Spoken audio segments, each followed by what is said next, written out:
Bom dia pessoal, estamos no nosso segundo encontro então de mitologia e clínica.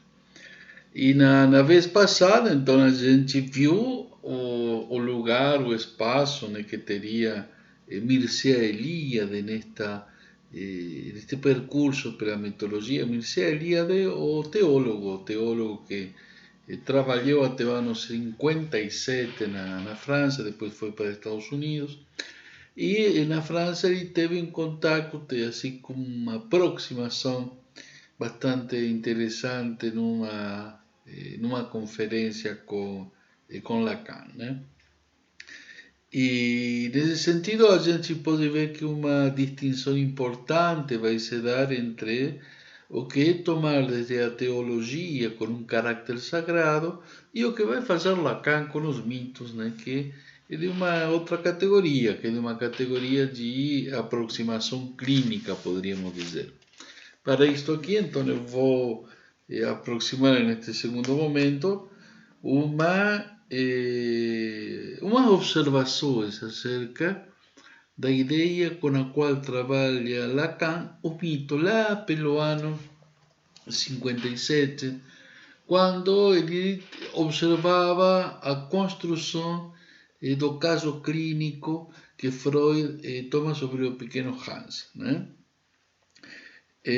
Então ele vai fazer uma série de desenvolvimentos sobre o objeto, as relações de objeto, os tipos de perda, e chega num momento a pensar como uma pessoa constrói desde muito cedo uma narrativa acerca de si mesmo, uma narrativa acerca do mundo que tem como contexto. E ele observa então, nesse diálogo que ele vinha tendo com Claude Lévi-Strauss, aqui também com Mircea Eliade naquele ano. Interessante porque é muito parecido, né? A gente pode reduzir, talvez são 5 pontos, né? Os temas de equivalência entre Mircea Eliade e Lacan, né? Quer dizer, pelo lado da estudo das religiões, espaços místicos, simbologia de muitas comunidades diferentes, em todo o mundo, tanto primitivas quanto presentes na metade do século passado, com o que se aproxima da escuta, esse mito individual, né, que se daria nos neuróticos e que Lacan começa a observar lá pelo ano, acho que foi 52, com esse estudo que ele faz sobre homens dos ratos. Então, esse é o sentido de nosso trabalho com o mito. Não é que Lacan permaneceu sempre com essa mesma ideia de mito e de trabalhar na clínica com mito. Ao contrário, né? Logo depois juta fora, manda embora os mitos, né? No entanto, dá uma certa possibilidade de nós observar certas contiguidades paradigmáticas, como se fossem matrizes, como se fossem espaços de constância nas narrativas dos pacientes, que se constituem com uma forma de equivalências e distinções, funções que podem se acompanhar na sua construção, tanto no mito quanto na clínica. Então, vamos por aí e na medida vamos tentar ir esclarecendo esta questão. Eu vou tomar então o capítulo 15 do seminário 4, as relações de objeto, em um momento em que Lacan começa a fazer uma distinção e observa que o mito é, ante tudo, uma narrativa. Que ele toma o mito em geral. Ele estuda, observa os mitos e diz, bom, em geral é uma narrativa. Né? Ora, pode ser de ordem religiosa, de ordem sagrada, evocando essa potência. E ora pode ser folclórico, ou seja, pode simplesmente estar na ordem de continhos populares. Uma aproximação também, né, com o que nos diria Mircea Eliade naquele primeiro ponto que ele relatava e que nós gravamos na semana anterior. Então, o outro elemento que vai colocar Lacan é a atemporalidade do mito. O mito é atemporal. Né? E a mim me soa muito familiar e até muito cara essa ideia, porque o inconsciente é atemporal. A língua, aquilo que permanece não utilizado, né, enquanto nós exercemos a fala, também permanece atemporal. Né? Então, certos movimentos de retorno de uma cena a nível de uma repetição, ou de uma situação de déjà vu, ou seja, já visto. Né? Então, aparecem determinados elementos que essa temporalidade se torna um interrogante para nós. Nesse sentido, o mito parece ter esse caráter eterno, esse caráter eterno, permanente. Quando diz, por exemplo, num mito, começa, érase uma vez, né? Há muitos anos aconteceu tal coisa. Né? E dá esse caráter de permanência, te convida já a pensar, né, em uma repetição.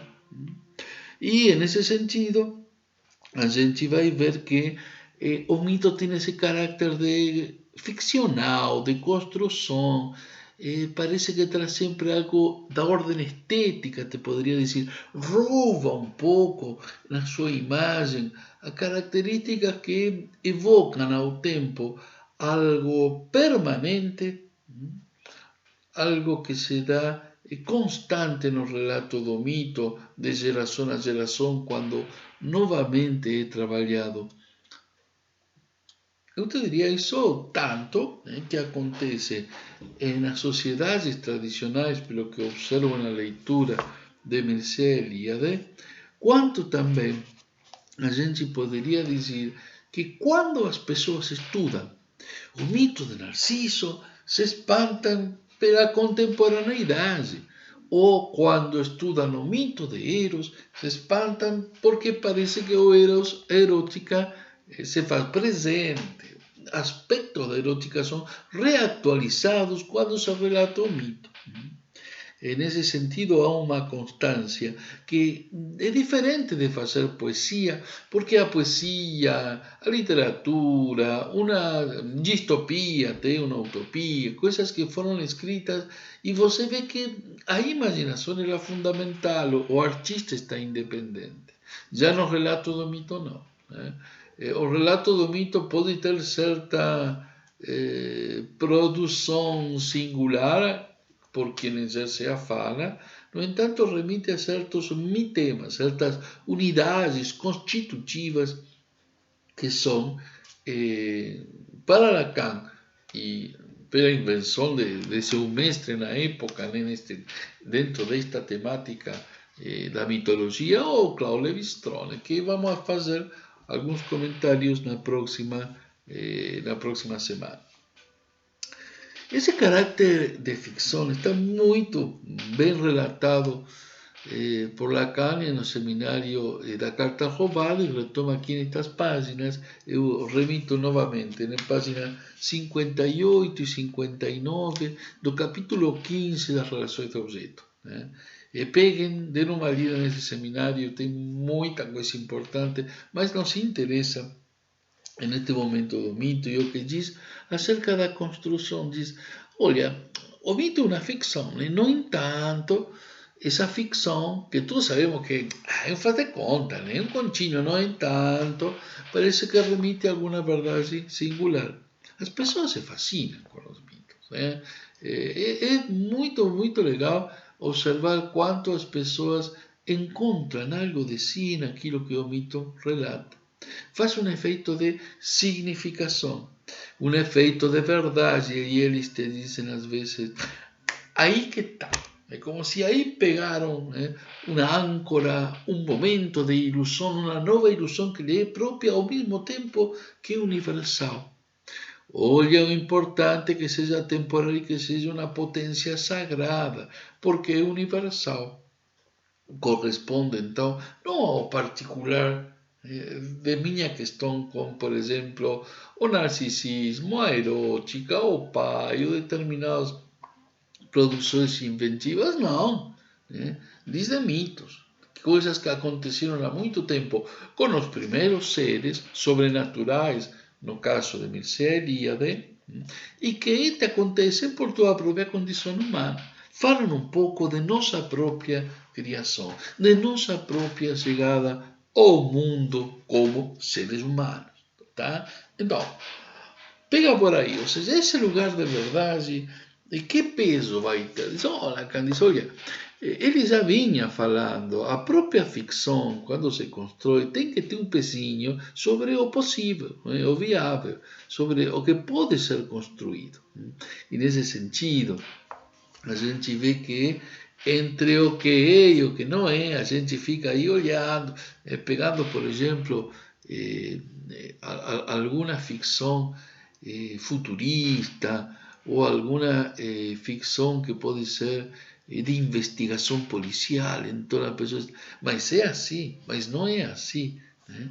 A gente entra na história pensando que não faz de conta. Né? E um faz de conta tem essa estrutura de ficção. Né?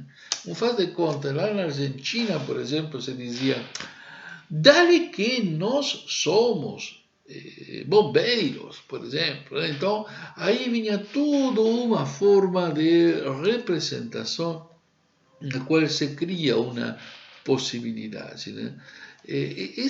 Esse lugar do faz de conta coloca como que poderia uma possibilidade de ser e vai criando em torno da ficção. Né? Então, tomemos por esse lado. Vamos ver então quanto também a verdade tem uma mesma forma de relação com a ficção. Precisa do falso, assim como o falso precisa do verdadeiro. Né?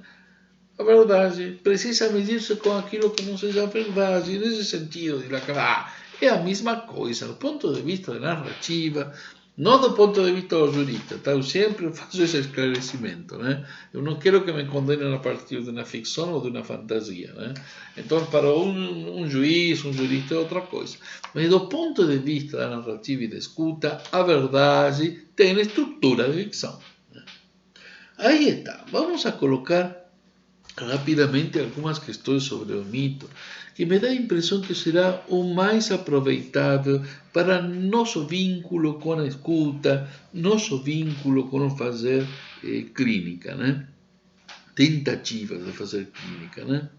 Então, o mito apresenta esse caráter onde apareceria como modelo, como uma forma de molde, onde começa a ter uma possibilidade de ser relatado a partir de que conta como se deram as coisas pela primeira vez. Né? A origem do fogo, isto nas sociedades tradicionais, né?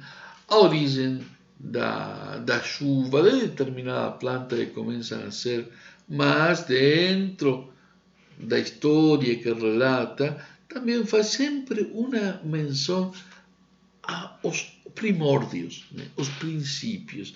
E isso reedita todo o potencial sagrado, toda a grande potência da linguagem. Então, no mito, quando retoma a origem das coisas, retoma também a origem dos primórdios, a origem do homem. E não poderíamos dizer em seu sentido individual, sino em seu sentido de criação, de ser a primeira forma de referência que poderá se ter. Isso evoca uma potência sagrada.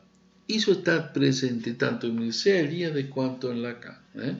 Isso evoca uma potência sagrada, o que poderíamos entender vai em uma borda, vai em um limite. Poderíamos dizer, escanteia aquilo que poderia ser de uma ordem das escolhas individuais, mundanas, dentro dos nós todos semelhantes, e faz referência a um outro, mas a um outro sagrado, um outro endeusado, uma referência divina, ou seja, algo de grande potência, né? Algo com muitas garantias. Nesse sentido, coloca o mito aquilo que é muito próximo a uma espécie de coisa, uma coisa assim do estilo de muito próximo, mas ao mesmo tempo, em tanto que sagrado, muito distante.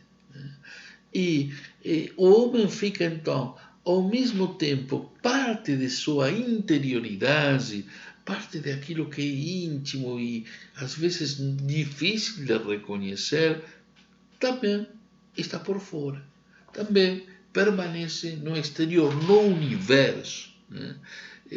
No universo, em tudo aquilo que é seu entorno.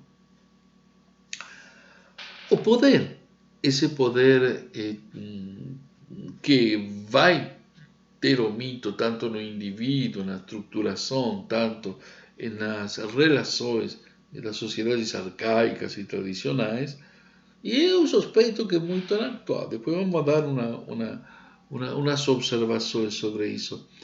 E particularmente nos interessa por como diz Mircea Eliade, lembrem, para aqueles que foram ao texto, né? Lembrem, diz, o poder manipular as coisas, conhecer a origem das coisas através dos mitos é poder manipular essas coisas das quais conhecemos as origens. E para Lacan, em outros termos, seria, podem mexer, manejar com o significante e pode ser manejado pelo significante, né? Ainda mais, pode incluir-se o mito dentro de um significante. Mas como todo mito dentro de um significante? Oh, ser um narcisista! Opa, como assim? Né? Que haveria nesses determinados enunciados, nessas determinadas frases feitas, que parece que uma problemática se reduz a um paradoxo que tem suas referências no mito. Por exemplo, a erótica e sua complexidade quando falamos de Eros. E outro poder que tem no mito, e que isso vem da eficácia dos mitos e dos rituais que Claude Lévi-Strauss estudava e até observava aqui mesmo no Brasil, né? O poder que tem no mito de encarnar a instância desse significante dentro da carne, dentro de parte do que se coloca em vínculo com os outros seres humanos de um corpo até um corpo social, porque é tanto individual quanto externo. Então pensemos que o mito nos dá essa possibilidade de que nós em conjunto encarnemos algo que é interior e exterior, algo que é comum a todos ao mesmo tempo que pode estar difícil de enxergar para nós mesmos, por nossa própria condição humana, nossa própria condição de neuróticos, né? Então, há uma relação de continuidade que ele vê e que vai observar desde, por exemplo, o ano acho que era 1952, do mito individual do neurótico, a partir da observação que aquilo que se produz com o mito, ele vai ver também que se pode observar nos neuróticos, né? E vamos ver depois também que já Lévi-Strauss, estudando os mitos e fazendo uma estrutura muito fina deles, começa a observar que tinha muito a ver com o que dizia Freud, né? Então, de algum modo já podemos dizer que estas pessoas simpaticíssimas, divertidas, muito estudosas, que era o senhor Claude Lévi-Strauss, o senhor Lacan, o senhor Mircea Eliade, naquele momento andavam bastante divertindo-se, bastante divertindo e desfrutando dessas analogias dos mitos. Bem,